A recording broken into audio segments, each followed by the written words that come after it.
Abraham lived many years before he died. He wanted to find a wife for his son Isaac. He asked his best servant to find Isaac a wife, not from the Canaanites who lived near them, but from his own people. This was a hard job because the woman would need to agree to move away from her family and come to the land God had promised to Abraham.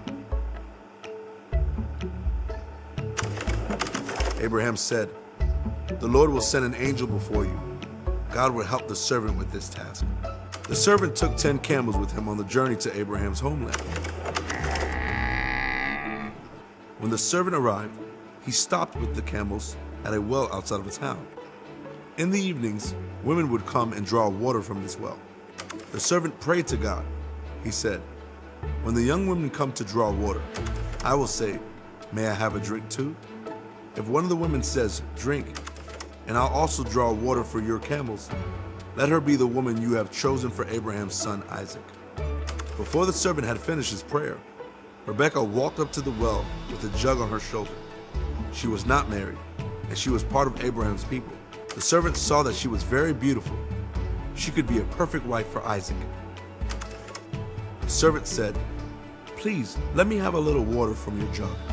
Rebekah replied, "Drink, and I'll also draw water for your camels." God had answered the servant's prayer. This was the woman God had chosen. The servant gave gifts to Rebekah, a gold ring and 2 gold bracelets, and asked if he could stay in her father's house for the night. When she said yes, the servant knelt and worshiped God. God has showed his faithfulness and kindness to Abraham. They went to Rebekah's house, where the servant met her father Bethuel and her brother Laban. The servant told Bethuel and Laban all that had happened. They agreed with Rebekah that she should be Isaac's wife. The servant gave the family many gifts, and they returned to Canaan.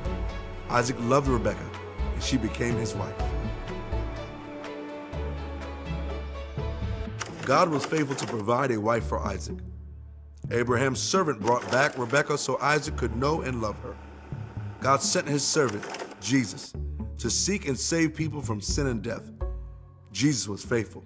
He died and rose again so that people could know and love him.